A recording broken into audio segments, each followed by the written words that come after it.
أعوذ بالله من الشيطان الرجيم بسم الله الرحمن الرحيم. This lecture, that is association and causation, is meant for third year as well as fourth year. What do we mean by association and causation? Association or relationship is the occurrence of two variables A and B more often than would be expected by chance. What do we mean by expected by chance? The fourth year students by now must know that what do we mean by expected by chance. That there is a difference that the occurrence of two variables, if there is a statistically significant difference between the two variables, outcome of two variables, then we say that this is acting statistically significant. There is a statistically significant difference. Otherwise, if the difference is not statistically significant, then we say that this is occurring by chance. This may be a bit earlier for the third year. Example is for this occurrence of two variables, that is, two variables means one is dependent variable, another one is independent variable. In this case, for example, smoking is causing lung cancer. So this is not occurring actually by chance. There is a statistically significant difference between these two variables. In this case, lung cancer is basically dependent variable. Dependent variable is that one which is being affected, and the factor that affects the outcome is known as the independent variable, and the smoking is an independent variable in this case. So this lung cancer caused by smoking is not actually occurring by chance. This is there is statistically significant difference between these two variables. Association can be grouped as a spurious association or fake association, indirect and direct association. Direct association is further divided into one-to-one and multifactorial causation. Now the first one, the spurious or artifactual association. At times, an observed association between a disease and a suspected factor may not be real. There may be an artifactual association or a fake association. For example, deaths from myocardial infarctions at home versus at hospital, and perinatal mortality rate at homes versus at hospital. हम normally जो अपने communities में देखते हैं, तो हमारे rural communities में एक कंसेप्ट है आज भी कि those pregnant ladies who are brought to hospitals for delivery, there is a high rate of mortality in these ladies. This is a misconcept in our society. Similarly, maybe in case of MI, myocardial infarction, but is this association that the concept of our society is that there is a high mortality rate in deliveries and hospitals as compared to those deliveries which are conducted at home? At hospitals, this is actually the problem of matching or problem of selection.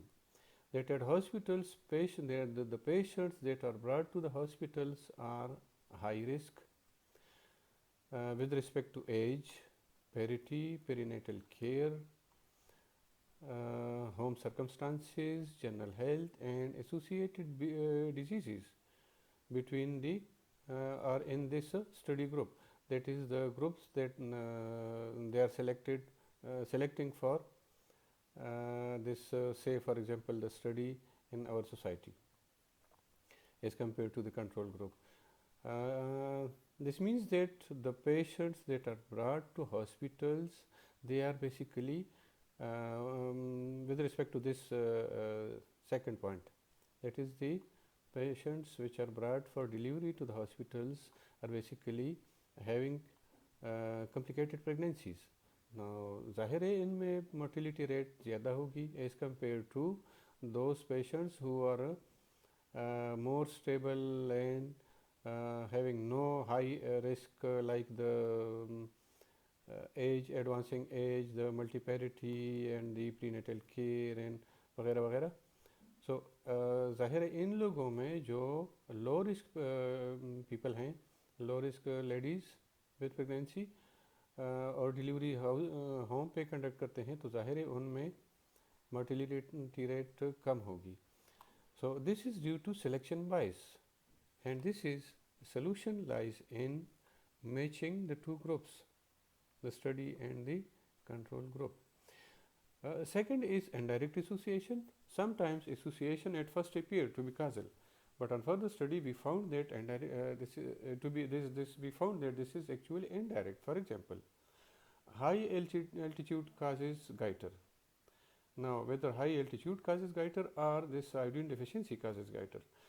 On further investigation, we found that there is actually iodine deficiency at high altitudes, and this iodine deficiency in turn causes the endemic goiter. Now, if we provide iodine supplements or we supplement iodine and say for example the salt with the iodine or iodized salt, we supply iodized salt at high altitude, there will be no goiter over there. So the high altitude causes goiter, but this is due to iodine deficiency, and this is known as an indirect association.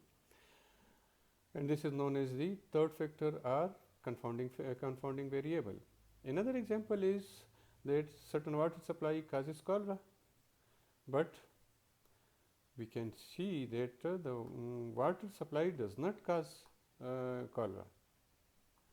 This is actually this bacteria, Vibrio cholerae, which is causing this problem. So there is an indirect association between water supply and cholera. Next is direct association. Direct association is further divided into one-to-one causal association and multifactorial. The one-to-one causal association, the two variables A and B are stated to be causally related if change in A is followed by a change in B. This is known as one-to-one causal association, and this model suggests that when the factor is present, the disease must occur. For example, if mosquito is there, malaria may occur. Conversely, if malaria is there, mosquito was there, mosquito must be there if malaria is there. This is known as the direct association. And similarly, if dengue is there or the dengue mosquito is there, then the disease may occur, and this is known as the direct association. What about the coronavirus? One-to-one causal relationship, although ideal in disease etiology, but does not explain every situation. For example, hemolytic streptococci can cause Streptococcus tonsillitis, scarlet fever, erysipelas, and this model shows that one factor leads to more than one disease or one outcome. So this means that these are the actually this hemolytic streptococci is the independent variable, and this may result into multiple dependent variables like these three.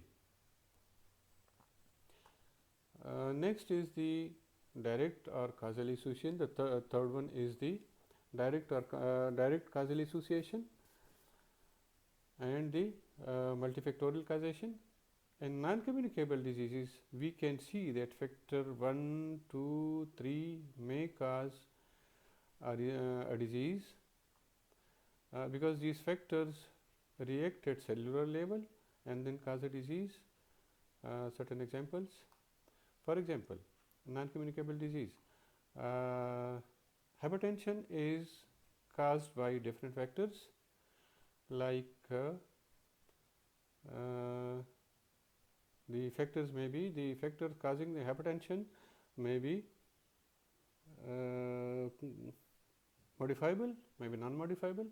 The non-modifiable factors are say age, advancing age, gender, ethnicity, family history, and the non-modifiable factors are the modifiable factors are obesity, smoking, high cholesterol diet, lack of exercise, sedentary lifestyle, taking alcohol, etc.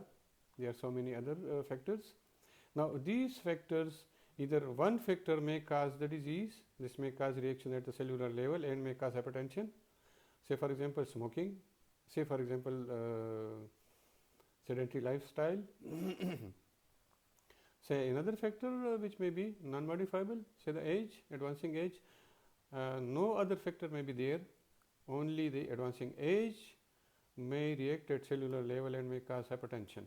So, this is known as the multifactorial causation.